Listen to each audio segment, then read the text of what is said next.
La sexualidad en la etiología de las neurosis, 1898. Minuciosas investigaciones realizadas estos últimos años me han llevado al convencimiento de que las causas más inmediatas y prácticamente importantes de todo caso de enfermedad neurótica han de ser buscadas en factores de la vida sexual. Esta teoría no es totalmente nueva. Desde siempre y por todos los autores se ha concedido a los factores sexuales cierta importancia en la etiología de las neurosis, y algunas corrientes inferiores de la medicina han reunido también siempre la curación de los trastornos sexuales y de la debilidad nerviosa en una sola promesa. No será pues difícil discutir a esta teoría la originalidad, si alguna vez se renuncia a negar su exactitud. En algunos breves trabajos publicados durante estos últimos años en las revistas Neuropsychologiste, Centralblatt, Revue Neurologique y Weiner Blissnetscher Rautschow, he tratado de indicar el material y los puntos de vista que ofrecen un apoyo científico a la teoría de la etiología sexual de las neurosis. Lo que no he llevado aún a cabo es una exposición detallada de tal teoría, porque al tratar de explicar el conjunto de datos efectivamente comprobados, se nos plantean de continuo nuevos problemas, cuya solución exige una labor preparatoria aún no realizada. No me parece, en cambio, prematura una tentativa de orientar hacia los resultados de mis investigaciones el interés del médico práctico para convencerle a un mismo tiempo de la exactitud de mis afirmaciones y de las ventajas que su conocimiento puede aportarle en el ejercicio de su actividad. Sé muy bien que se intentará apartar al médico de este camino empleando argumentos moralistas para adquirir la convicción de que las neurosis de sus enfermos tienen realmente una relación con la vida sexual de los mismos. Habrá de interrogarlos insistentemente sobre su vida sexual hasta lograr un completo y sincero esclarecimiento, y en esta investigación se ve un peligro, tanto para el individuo como para la sociedad. El médico, se dice, no tiene derecho a penetrar en los secretos sexuales de sus pacientes, lastimando su pudor, sobre todo cuando se trata de personas de sexo femenino. Su torpe intervención no puede sino destruir la felicidad familiar, ofender la inocencia de los pacientes jóvenes y suplantar la autoridad de sus padres. Dar, en fin, a su propia relación con los enfermos adultos un carácter embarazoso y forzado. Constituye, pues, para él un deber de carácter ético permanecer ajeno a toda cuestión sexual. Todo esto no es sino la expresión de una mojigatería indigna del médico, mal encubierta con deleznables argumentos. Si realmente se reconoce a los factores de la vida sexual la categoría de causas patógenas, su estudio y discusión constituirán para el médico un deber ineludible. Al obrar así, no se hace reo de un mayor atentado contra el pudor que al reconocer, por ejemplo, los órganos genitales de una paciente para curar una afección local. De mujeres ya maduras, residentes en lugares alejados de la capital, se oye contar aún alguna vez que han preferido irse agotando en repetidas hemorragias genitales a consentir un reconocimiento médico. La influencia educativa ejercida por los médicos ha logrado en el curso de una generación que entre las mujeres de hoy sean ya muy raros tales casos de resistencia, y si aún surge alguno, es considerado como una ridícula gasmoniería. ¿Vivimos acaso en Turquía?, preguntaría el médico, donde las mujeres enfermas solo pueden mostrar al médico el brazo, pasándolo a través de un agujero de la pared. no es exacto que el examen y la revelación de las circunstancias sexuales den al médico un peligroso poder sobre la paciente. La misma objeción hubiera podido oponerse a las narcosis, que despoja al enfermo de su conciencia y de su voluntad y le entrega en manos del médico sin que sepa cuándo las recobrará, ni si las recobrará siquiera. Y sin embargo se ha hecho indispensable por los servicios insustituibles que presta a la terapia, habiendo agregado el médico a sus ya graves deberes la responsabilidad de su empleo. El médico puede siempre causar daños cuando carece de habilidad o de conciencia, pero lo mismo en cualquiera de sus intervenciones profesionales que en la investigación de la vida sexual. Naturalmente, aquellos que después de un severo examen de su personalidad no se concedan el tacto, la severidad y la discreción necesarios para el examen de los neuróticos y sepan que los descubrimientos de orden sexual han de despertar en ellos un voluptuoso cosquilleo en lugar de un riguroso interés científico, harán muy bien en permanecer alejados del tema de la etiología de las neurosis. Por nuestra parte, solo les pedimos, además, que no se dediquen al tratamiento de enfermos nerviosos. Tampoco es exacto que los enfermos opongan obstáculos insuperables a una investigación de la vida sexual. Los adultos suelen poner término enseguida a sus vacilaciones, reflexionando que el médico puede saberlo todo. Para muchas mujeres, forzadas a ocultar en la vida de relación sus impulsos sexuales, constituye un alivio advertir que el médico antepone a toda su curación, estándoles permitido adoptar por fin alguna vez una franca actitud puramente humana ante las cosas sexuales. En la conciencia vulgar parece haber existido siempre un oscuro conocimiento de la importancia de los factores sexuales para la génesis de la nerviosidad. En mi consulta he presenciado numerosas escenas del tenor siguiente. Se nos presenta un matrimonio. Uno de los cónyuges padece de neurosis. Al cabo de muchos rodeos y de reflexiones, tales como la de que si el médico quiere alcanzar algún éxito, en estos casos ha de prescindir de ciertas convenciones, etc. Les comunicamos nuestra sospecha de que el motivo de la enfermedad reposa en ciertas prácticas sexuales antinaturales y dañosas, adoptadas por ellos después del último parto de la mujer.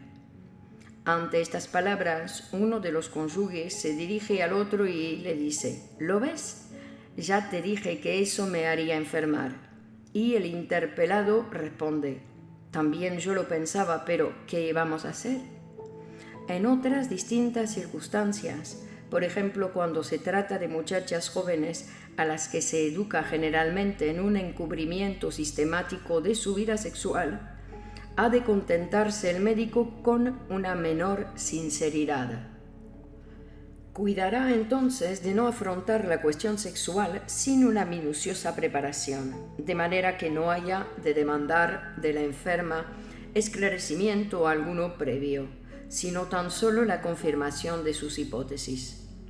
Aquellos que consientan ceñirse a mis indicaciones sobre la forma de traducir al lenguaje etiológico la morfología de la neurosis, no precisarán acudir en gran medida a las confesiones de los pacientes.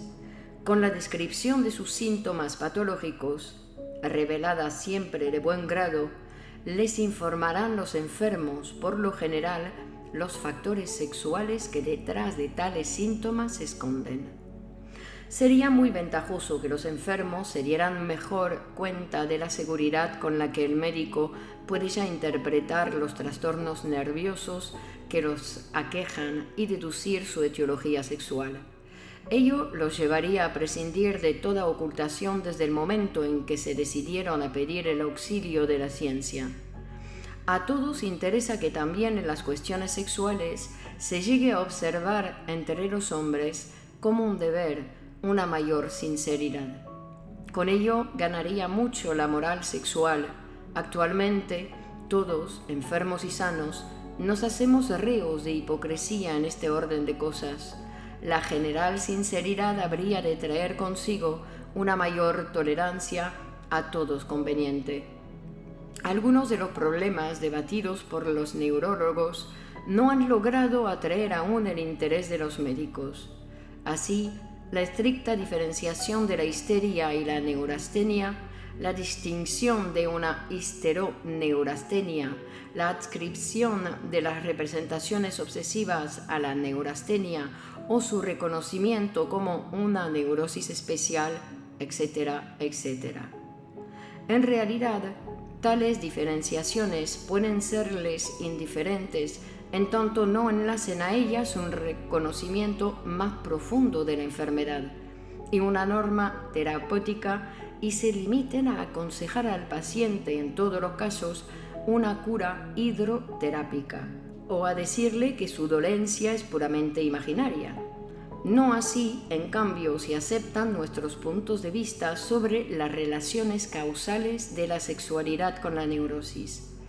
Despierta entonces un nuevo interés hacia la sintomatología de los diversos casos neuróticos y adquiere gran importancia práctica saber disociar con exactitud los componentes del complicado cuadro patológico y dar a cada uno su nombre exacto.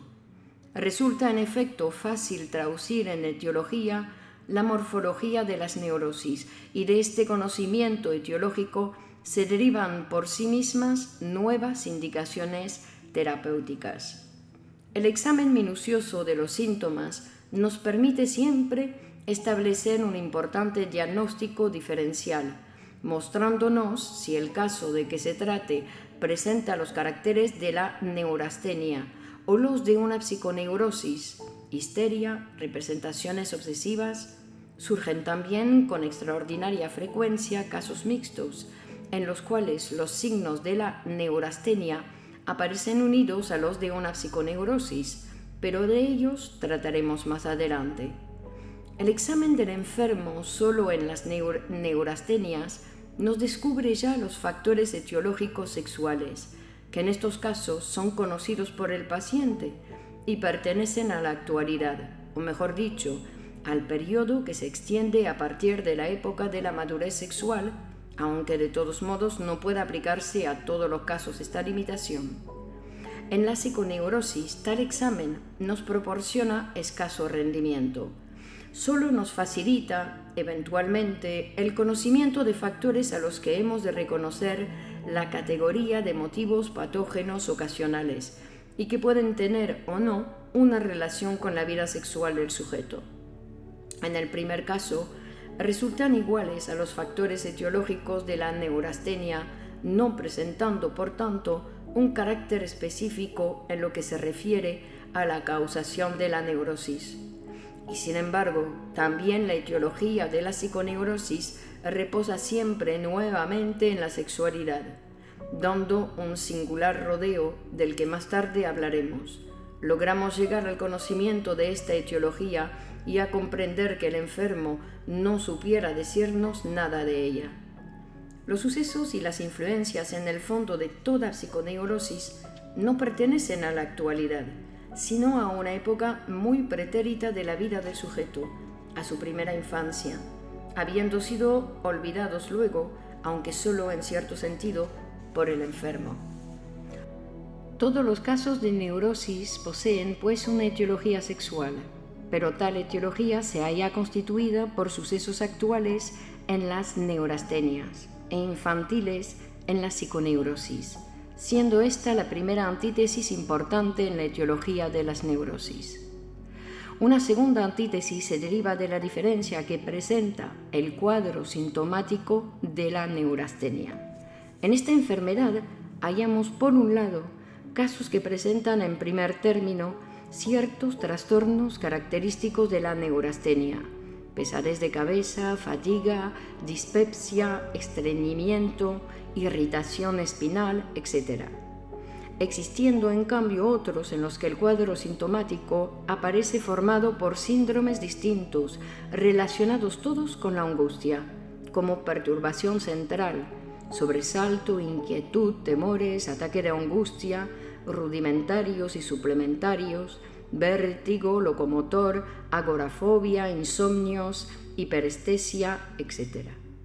Dejando al primero de estos tipos de neurastenia el nombre de tal, hemos dado al segundo el de neurosis de angustia, diferenciación que hubimos de justificar ya en un trabajo anterior, en el que intentamos también explicar la general aparición conjunta de ambas neurosis. Para nuestros fines actuales, nos bastará hacer resaltar que a la diferencia sintomática de estas dos formas de neurosis corresponde una diferente etiología. La neurastenia es imputable siempre a cierto estado del sistema nervioso, surgido a consecuencia de la masturbación excesiva o de continuadas poluciones espontáneas. En la génesis de la neurosis de angustia, hallamos con regularidad influjos sexuales que presentan como carácter común la continencia o la satisfacción incompleta. Así el coito interrumpido, la abstinencia en individuos de libido muy intensa, las llamadas excitaciones frustradas, etc. En el breve ensayo, en el que intentamos introducir en la morfología de las neurosis la neurosis de angustia, formulamos ya el principio de que la angustia es, en general, libido desviada de sus fines. En los casos mixtos, en los cuales surgen conjuntamente síntomas de neurastenia y de neurosis de angustia, nos atenemos al principio empíricamente descubierto de que una mezcla de neurosis corresponde a una acción conjunta de varios factores etiológicos. Este principio resulta siempre confirmado en la práctica y sería interesante examinar con cuánta frecuencia quedan enlazados orgánicamente entre sí estos factores etiológicos por la conexión de los procesos sexuales. Por ejemplo, el coito interrumpido o la potencia insuficiente del hombre con la masturbación. Una vez seguramente diagnosticado un caso de neurosis neurasténica y exactamente agrupados sus síntomas, podemos ya traducir la sintomatología en etiología y pedir luego al enfermo la confirmación de nuestras hipótesis. Sin dejarnos desorientar por su negativa inicial, insistiremos en nuestras deducciones y nuestra firme convicción acabará por vencer toda resistencia.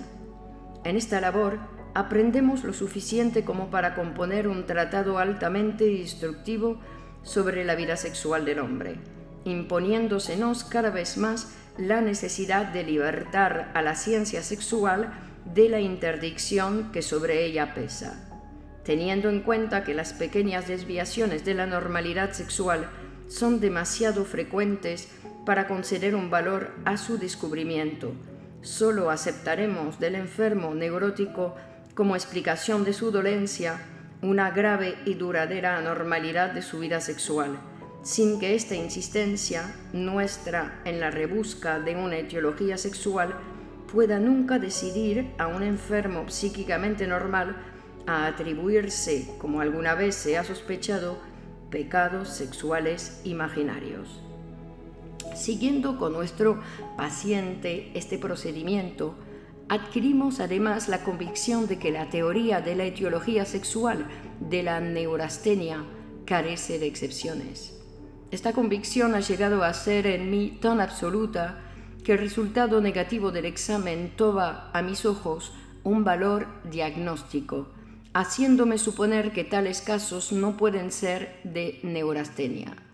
De este modo he llegado a diagnosticar varias veces una parálisis progresiva en lugar de una neurastenia por no haberme sido posible comprobar que el enfermo se entregase a una masturbación excesiva, premisa necesaria de mi teoría, y el curso ulterior de estos casos me ha dado siempre la razón.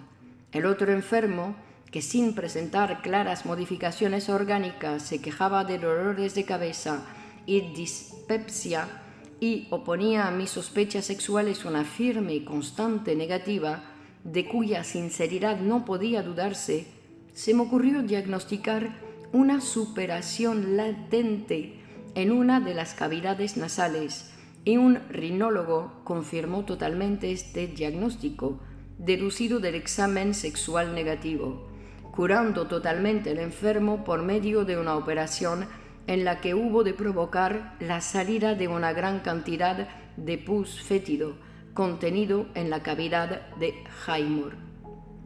La existencia de casos negativos puede quedar también fingida por otras circunstancias. Hallamos en efecto casos en los que el examen revela una vida sexual normal, tratándose no obstante de enfermos cuya neurosis presenta a primera vista todos los caracteres de una neurastenia o una neurosis de angustia. Pero una más penetrante investigación acaba siempre por descubrirnos la verdad. Detrás de tales casos, en los que al principio creímos ver una neurastenia, se esconde como psiconeurosis una histeria o una neurosis obsesiva, especialmente la histeria que tantas afecciones orgánicas imita. Puede fácilmente fingir una de las formas de las neurosis actuales, elevando sus síndromes a la categoría de síntomas histéricos.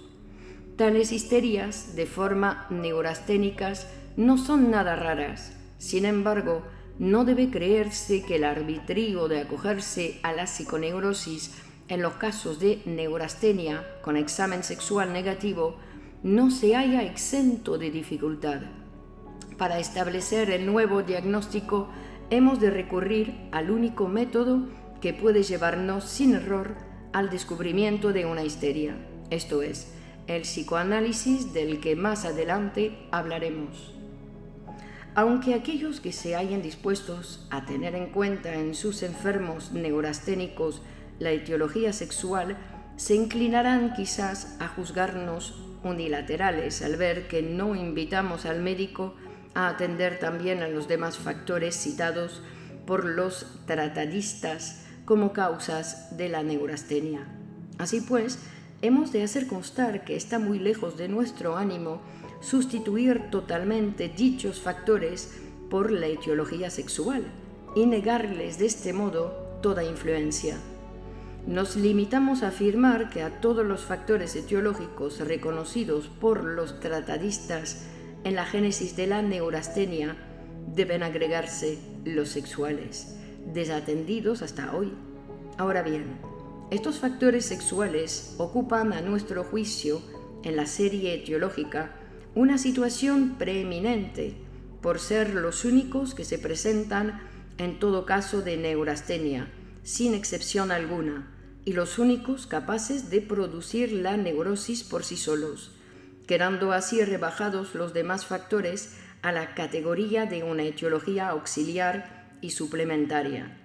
Solo estos factores sexuales permiten al médico descubrir relaciones indudables entre su diversidad y la variedad de los cuadros patológicos. En cambio, aquellos casos en los que el sujeto ha enfermado de neurastenia, supuestamente a consecuencia del exceso de trabajo, de emociones intensas, de una fiebre tiroidea, etc., no muestran en sus síntomas nada común, ni me permiten deducir de la etiología el probable cuadro sintomático o inversamente de los síndromes la causa etiológica. Las causas sexuales son también las que antes ofrecen al médico un punto de apoyo para su acción terapéutica. La herencia es indudablemente un factor importante, cuando realmente existe, pues permite la emergencia de graves defectos patológicos en casos que sin ella hubieran sido leves. Pero la herencia resulta inaccesible al influjo del médico. Cada individuo trae consigo al mundo determinadas predisposiciones, contra las que nada podemos. Sin embargo, tampoco debemos olvidar que precisamente en la etiología de las neurastenias ha de negarse a la herencia el primer puesto. La neurastenia, en sus dos formas, pertenece a aquellas afecciones que todo individuo exento de taras hereditarias puede adquirir sin dificultad. Si así no fuera, sería increíble su extraordinario incremento actual, tan lamentado por todos los tratadistas. Por lo que respecta a la civilización, a la cual se suele atribuir la causación de la neurastenia, quizás tengan también razón los autores, aunque en distinto sentido del que afirman. Pero el estado de nuestra civilización es igualmente inmodificable por la acción individual, siendo además un factor cuya influencia general sobre los miembros de una misma sociedad no explica nunca la elección de la forma patológica. El médico no neurasténico se halla bajo la misma influencia, supuestamente nefasta, de la civilización que el enfermo neurasténico, al que ha de tratar. La importancia de las influencias agotadoras queda subsistente con la restricción antes indicada. En cambio, se abusa extraordinariamente del surmenage como factor etiológico de la neurosis. Es exacto que el individuo predispuesto a la neurastenia por sus dañosas prácticas sexuales soporta mal el trabajo intelectual y los esfuerzos psíquicos de la vida, pero el trabajo y la excitación por sí solos no conducen a nadie a la neurosis. Por el contrario, el trabajo intelectual es una excelente protección contra las enfermedades neuróticas. Precisamente los trabajadores intelectuales más resistentes son respetados por la neurastenia y el surmenage, a que los neurasténicos achacan su enfermedad. No merece casi nunca, ni por su cantidad ni por su calidad, el nombre de trabajo intelectual. Los médicos habrán de acostumbrarse a explicar al empleado que dice haberse matado a trabajar en su oficina, o a la mujer a quien se hace excesivamente pesado el gobierno de su casa, que no han enfermado por haber intentado realizar sus deberes, fáciles en realidad para un cerebro civilizado, sino por haber descuidado y estropeado groseramente, mientras tanto, su vida sexual. Solo la etiología sexual nos facilita además la comprensión de todos los detalles de los historiales clínicos de los neurasténicos, descubriéndonos las causas de sus enigmáticas mejorías en pleno curso de la enfermedad y de sus agravaciones, no menos incomprensibles, relacionadas habitualmente por los enfermos y los médicos con la terapia emprendida. En mi colección, que abarca más de 200 casos, encuentro el de un individuo que después de una cura en el establecimiento de Washington pasó un año entero extraordinariamente mejorado. Al cabo de este tiempo recayó y acudió de nuevo al citado balneario con la esperanza de nueva mejoría, sin obtener esta vez alivio ninguno. Una ojeada a la crónica familiar de este enfermo no resolvió el doble enigma. 6 meses y medio después de su primer retorno de Warwick-Foden, tuvo su mujer un niño.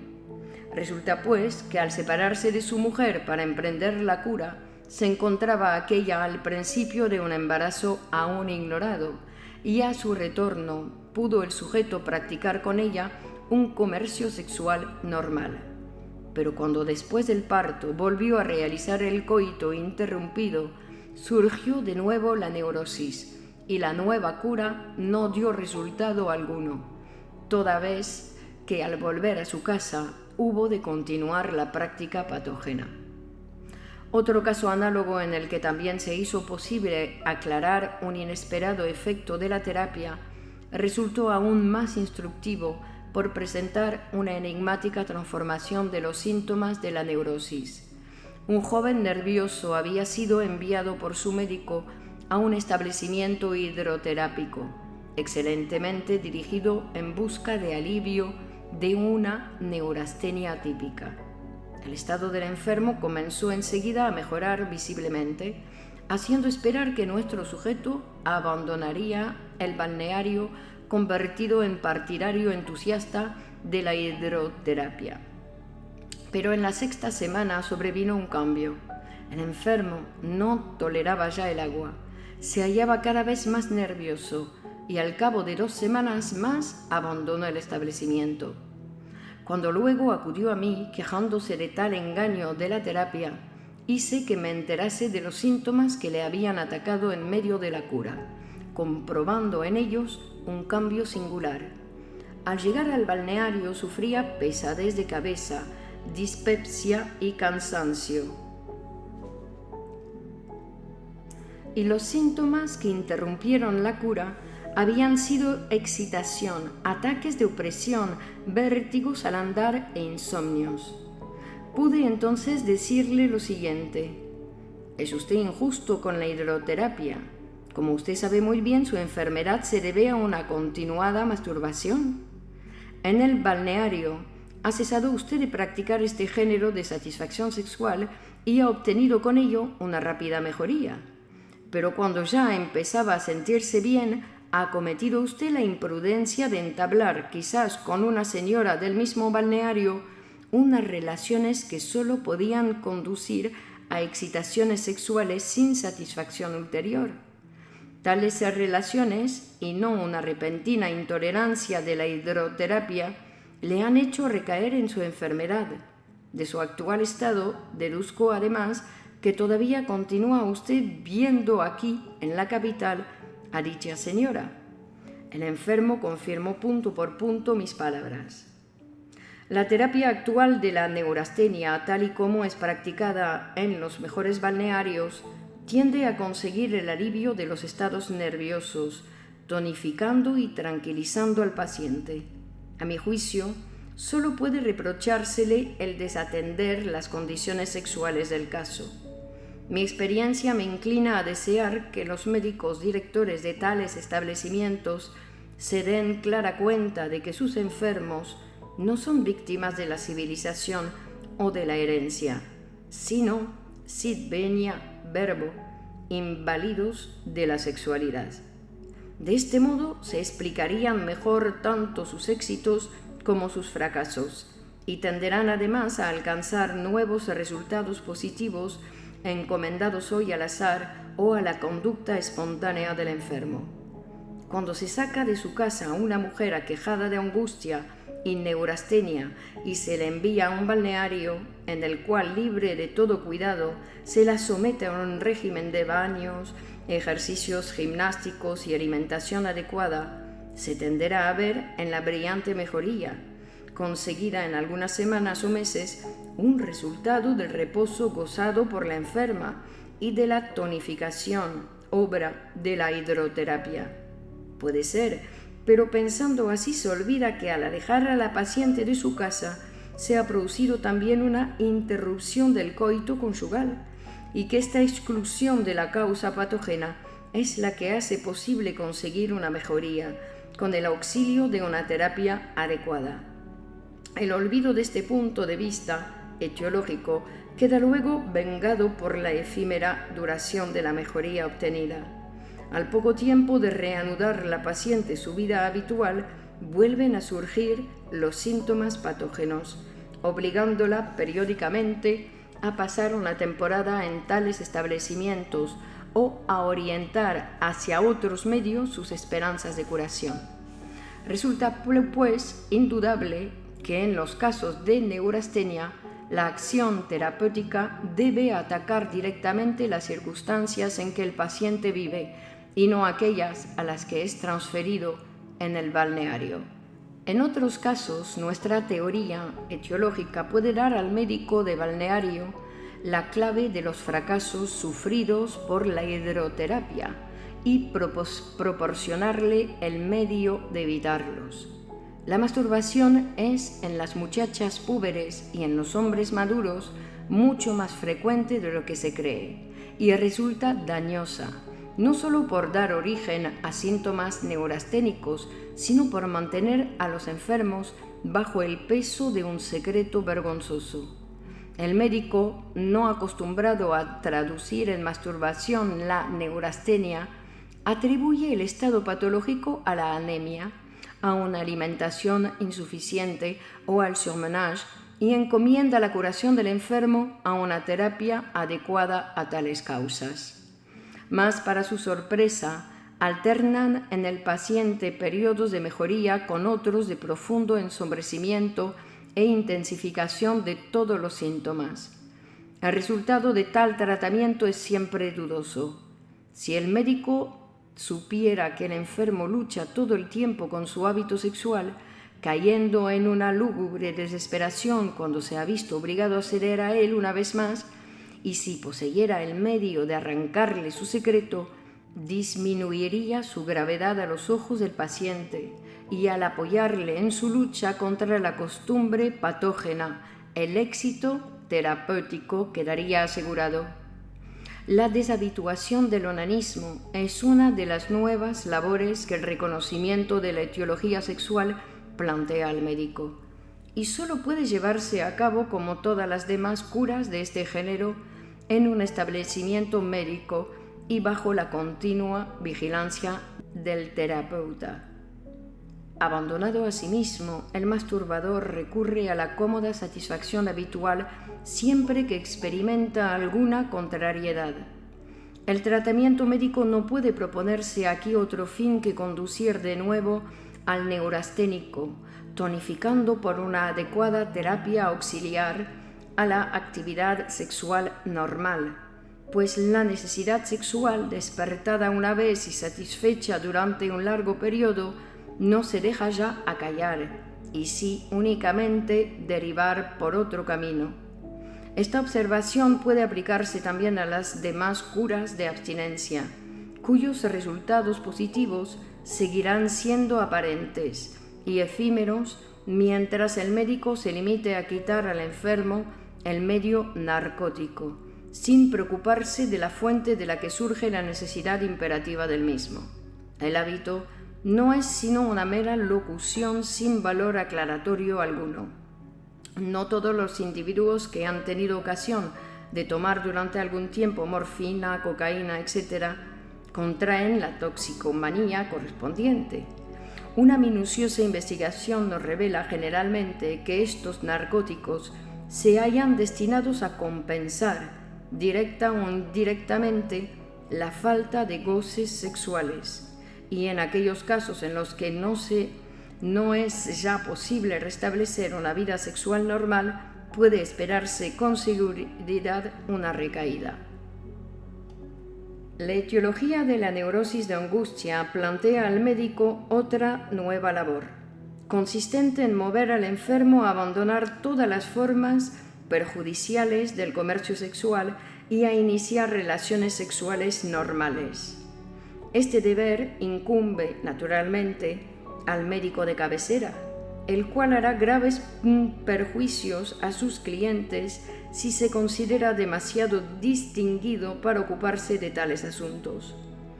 Tratándose aquí generalmente de parejas matrimoniales, los esfuerzos del médico no tardan en tropezar con la tendencia malthusiana a limitar el número de embarazos.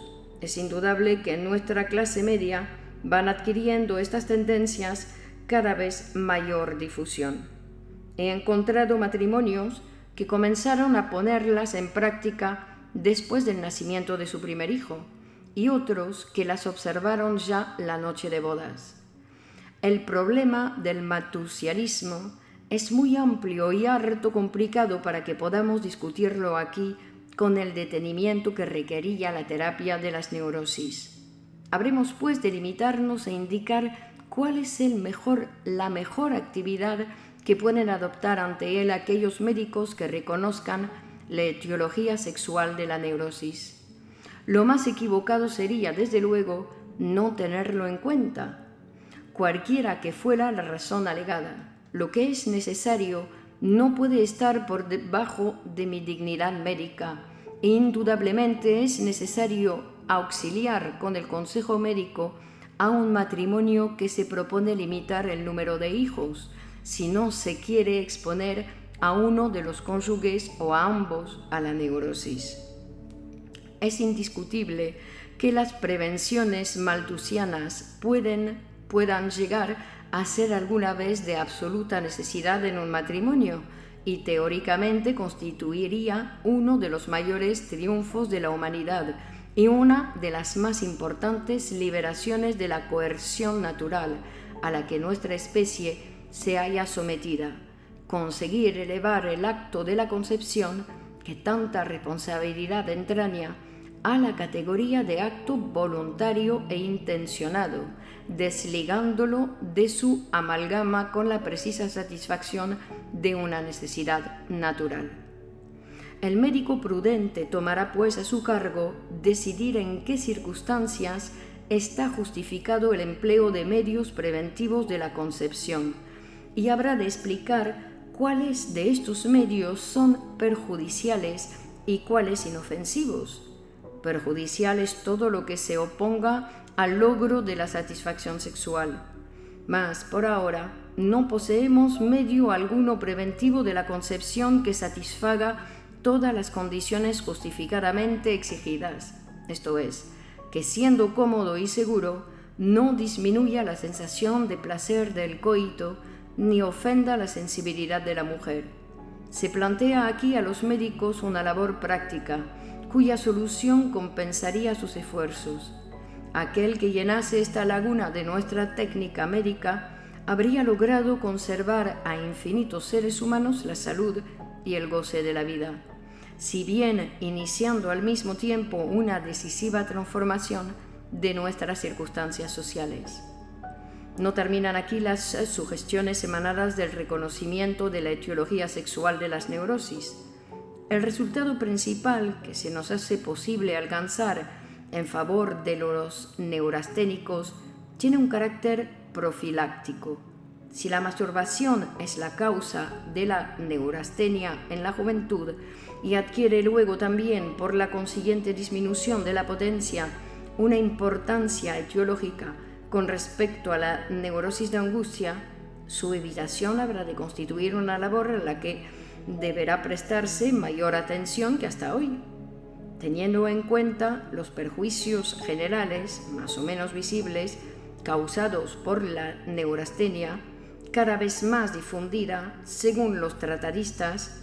Habremos de reconocer un interés social en que los hombres conserven intacta su potencia al iniciar las relaciones sexuales. Pero en las cuestiones profilácticas es casi impotente el esfuerzo individual. La colectividad ha de tomar interés en ellas y dar su aquiescencia a la adopción de medidas generales. Por ahora nos hallamos muy lejos de toda posibilidad de tal auxilio, y en este sentido, si puede hacerse responsable a nuestra civilización de la difusión de la neurastenia. Antes de lograr el apoyo de la colectividad para esta labor profiláctica, tendrán que variar mucho las cosas. Habrá de romperse la resistencia de toda una generación de médicos que no quieren recordar su propia juventud. Habrá de vencerse el orgullo de los padres, que no quieren descender ante sus hijos al nivel de la humanidad, y habrá de combatirse el incomprensivo pudor de las madres, que consideran hoy como una fatalidad inescrutable, pero inmerecida, el que precisamente sus hijos hayan enfermado de los nervios. Pero ante todo, ha de hacerse lugar en la opinión pública a la discusión de los problemas de la vida sexual. Ha de poderse hablar de ellos sin ser acusados de perturbar la tranquilidad pública o de especular con los más bajos instintos. Todo esto plantea ya trabajo para un siglo entero, durante el cual aprendería nuestra civilización a tolerar las aspiraciones de nuestra sexualidad. El valor de una exacta diferenciación diagnóstica de la psiconeurosis y la neurastenia reposa también en el hecho de que las primeras reclaman una distinta orientación práctica y medidas terapéuticas especiales. La psiconeurosis surgen en dos diferentes condiciones, bien independientemente, bien acompañando a las neurosis actuales, neurastenia y neurosis de angustia.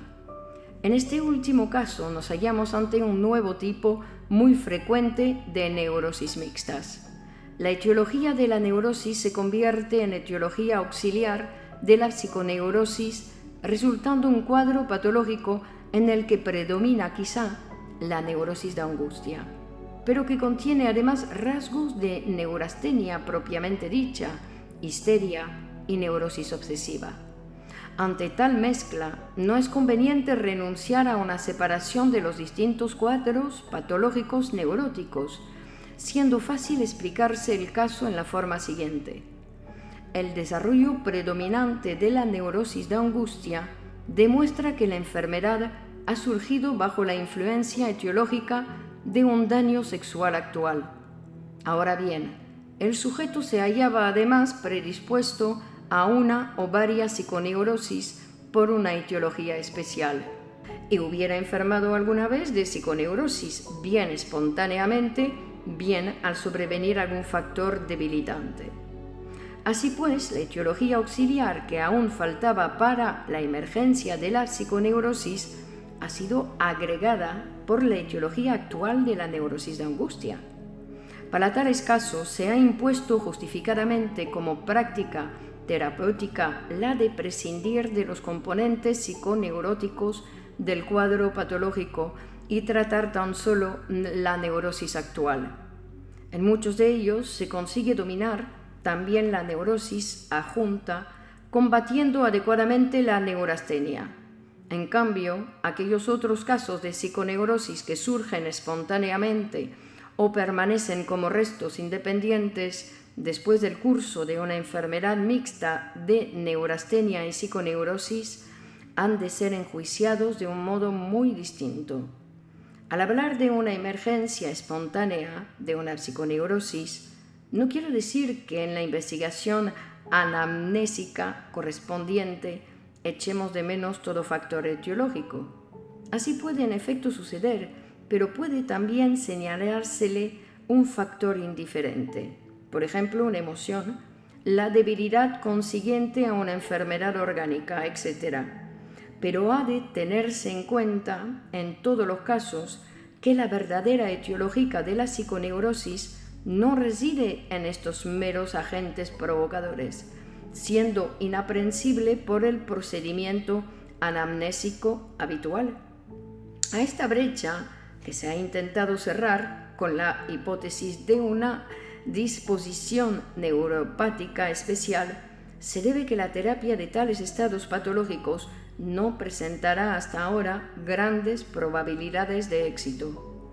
La disposición neuropática misma era interpretada como un signo de degeneración general, esgrimiéndose así de continuo esta última palabra contra los pobres enfermos, a quienes el médico no sabía ayudar.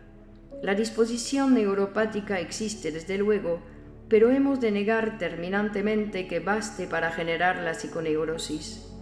Tampoco es cierto que la coincidencia de la disposición neuropática con causas provocadoras sobrevenidas en la vida ulterior constituye una etiología suficiente de la psiconeurosis. Se ha ido demasiado lejos en la atribución de los destinos patológicos del individuo a la vida de sus ascendientes, olvidando en ello que entre la concepción y la madurez del sujeto se extiende un largo e importante periodo, la niñez, en el cual pueden ser adquiridos los gérmenes de la enfermedad ulterior. Así sucede efectivamente en la psiconeurosis. Su verdadera etiología se halla en sucesos acaecidos en la infancia del individuo y precisa y exclusivamente en impresiones relativas a la vida sexual. Es un error desatender por completo, como se viene haciendo, la vida sexual de los niños, capaces, según mi repetida y constante experiencia, de todas las funciones sexuales psíquicas y de muchas somáticas. Así como los genitales exteriores y las dos glándulas seminales no constituyen todo el aparato sexual del hombre, tampoco su vida sexual comienza solo con la pubertad, como una observación superficial pudiera fingirnos. Es en cambio exacto que la organización y el desarrollo de la especie humana tienden a evitar una amplia actividad sexual durante la infancia. Parece como si las fuerzas instintivas sexuales del hombre hubieran de ir almacenándose para actuar luego, al desencadenarse en la pubertad, al servicio de grandes fines culturales. Esta circunstancia nos explica quizás por qué las experiencias sexuales de la infancia han de tener un efecto patógeno, pero la acción que tales experiencias desarrollan en la época de su acaecimiento es insignificante, siendo mucho más extensa su acción ulterior, que puede iniciarse en épocas más tardías de la vida individual. Esta acción ulterior parte luego de las huellas psíquicas dejadas por los sucesos sexuales infantiles. En el intervalo entre tales impresiones y su reproducción, o más bien la intensificación de los impulsos libidinosos de ellas emanados, tanto del aparato sexual somático como el aparato psíquico han experimentado un importante desarrollo, y de este modo la acción de aquellas tempranas experiencias sexuales provoca una reacción psíquica anormal, surgiendo productos psicopatológicos. Podemos ya indicar los factores principales en los que se apoya la teoría de la psiconeurosis: la acción ulterior y el infantilismo del aparato sexual y del instrumento psíquico.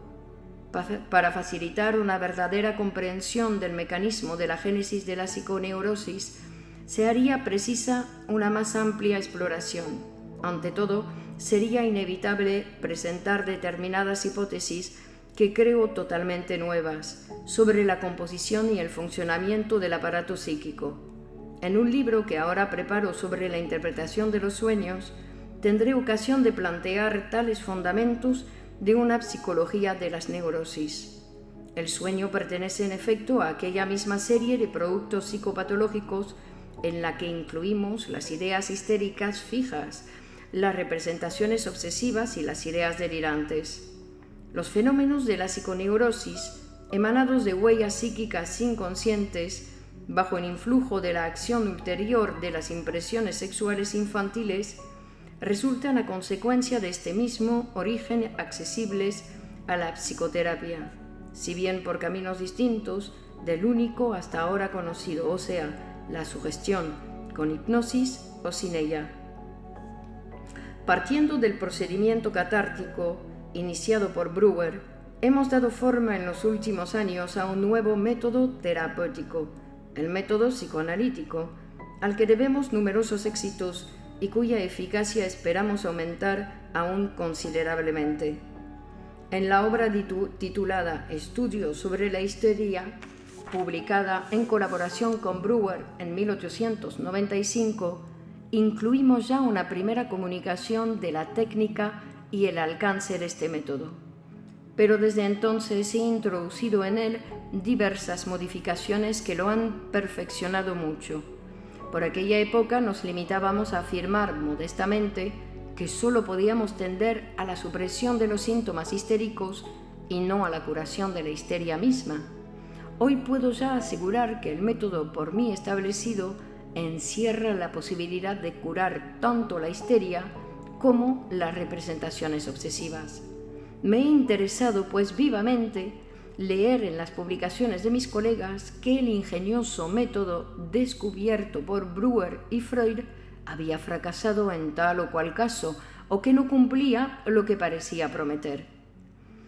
Estas frases, que hacían una impresión semejante a la del hombre que lee en un periódico la noticia de su muerte, pero al que su mejor conocimiento conserva la tranquilidad. El método psicoanalítico es tan difícil que ha de ser previamente aprendido su desarrollo, y no puedo recordar que ninguno de mis críticos haya acudido a mí en demanda de explicaciones, ni creo tampoco que se haya ocupado de él como yo, con intensidad suficiente para descubrirlo por sí mismo. Las indicaciones contenidas en los estudios sobre la histeria son totalmente insuficientes para facilitar al lector el dominio de esta técnica, y no tienden tampoco, en modo alguno, a semejante fin.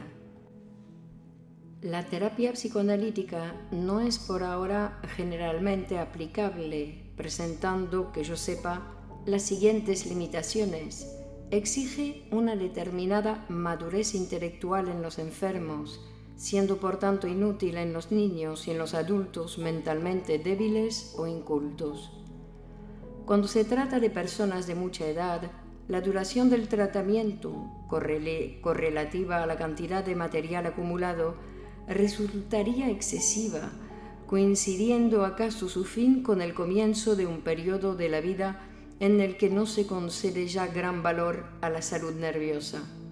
Por último, solo es posible cuando el enfermo conserva un estado psíquico normal, partiendo del cual puede dominarse el material patológico. Durante una confusión histérica o una manía o melancolía interpolada, los medios psicoanalíticos no logran resultado alguno. Tales casos solo pueden ser sometidos a nuestro método después de haber conseguido apaciguar con los medios acostumbrados los fenómenos tormentosos. Prácticamente se obtienen mejores resultados en los casos crónicos de psiconeurosis que en los de crisis aguda, en los cuales lo principal es obtener una rápida derivación. De este modo, el terreno más favorable para la nueva terapia está constituido por las fobias histéricas y las distintas formas de la neurosis obsesiva. Esta limitación de nuestro método se explica en gran parte por las condiciones en que hemos tenido que desarrollarlo. El material clínico de que disponemos está formado por nerviosos crónicos, pertenecientes a la clase cultivada.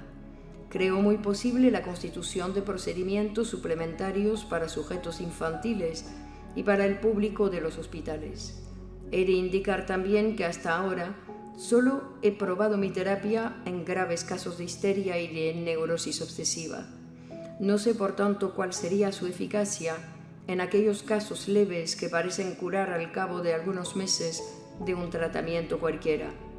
Como es natural, una terapia nueva que exige múltiples sacrificios no podía contar sino con enfermos que habían ensayado ya sin resultado los procedimientos oficialmente reconocidos o cuyo estado justificaba el temor de que tales métodos, más cómodos y breves, resultarían ineficaces. De este modo me he visto obligado a afrontar desde un principio, con un instrumento aún imperfecto, las más difíciles tareas. En compensación, los resultados obtenidos presentan así una mayor fuerza probatoria. Las dificultades principales que aún se oponen a la terapia psicoanalítica no se deben ya a sus propias características, sino a la incomprensión de la esencia de la psiconeurosis, tanto por parte de los médicos como del público en general. Esta absoluta ignorancia justifica que los médicos se crean con derecho a consolar a los enfermos con vanas seguridades o a hacerles aceptar inútiles medidas terapéuticas. Venga usted a pasar 6 semanas a mi sanatorio y desaparecerán sus síntomas. Miedo a los viajes, representaciones obsesivas, etc. En realidad, tales establecimientos son indispensables para el apaciguamiento de los ataques agudos emergentes en el curso de una psiconeurosis, mas para la curación de los estados crónicos resultan totalmente ineficaces, y tanto los sanatorios más distinguidos, supuestamente dotados de una dirección científica, como los balnearios más vulgares. Sería más digno y más tolerable para el enfermo que el médico dijese la verdad, tal y como todos los días se le impone. Las psiconeurosis no son nunca enfermedades leves. Una vez iniciada una histeria, nadie puede predecir cuándo terminará. Por lo general se consuela al enfermo con la vana profecía de que su dolencia desaparecerá un día de repente. La curación no es con frecuencia sino un acuerdo de tolerancia recíproca, establecido entre el hombre sano y el enfermo, que en sí lleva el paciente, o resulta de la transformación de un síntoma en una fobia. La histeria, trabajosamente ocultada, de una muchacha reaparece después de una breve interrupción durante los primeros tiempos felices del matrimonio, siendo ahora el marido, como antes la madre, quien se encarga de silenciar, por interés propio, la enfermedad. Cuando la enfermedad no trae consigo una incapacidad manifiesta, produce siempre, por lo menos, una imposibilidad de desplegar libremente las energías psíquicas. Las representaciones obsesivas retornan una y otra vez a través de toda la vida, y la terapia se ha demostrado hasta ahora impotente contra las fobias y otras limitaciones de la voluntad. Todo eso es ocultado a los profanos, y de este modo el padre de una muchacha histérica se espanta cuando ha de prestar, por ejemplo, su aquiescencia a un tratamiento de 1 año de duración para una enfermedad cuyos primeros signos han parecido desvanecerse al cabo de unos meses.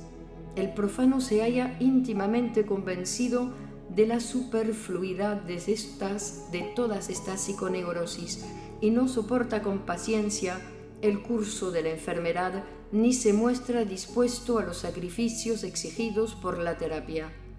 Si ante un tifus de 3 semanas de duración o la fractura de una pierna cuya curación exige 6 meses, se conduce más comprensivamente, y si al advertir en sus hijos las primeras huellas de una desviación de la columna vertebral, acepta en el acto un tratamiento ortopédico que ha de durar años enteros.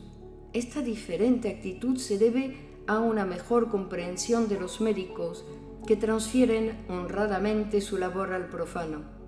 La sinceridad de los médicos y la docilidad de los profanos se extenderán también a la psiconeurosis una vez que el conocimiento de la esencia de estas afecciones llegue a ser del dominio médico común. De todos modos, el tratamiento radical psicoterapéutico de las mismas necesitará siempre una preparación especial y será incompatible con el ejercicio de otra actividad médica. En cambio, tales especialistas médicos, numerosos seguramente en lo futuro, hallarán ocasión de brillantes éxitos y llegarán a un profundo conocimiento de la vida anímica de los hombres.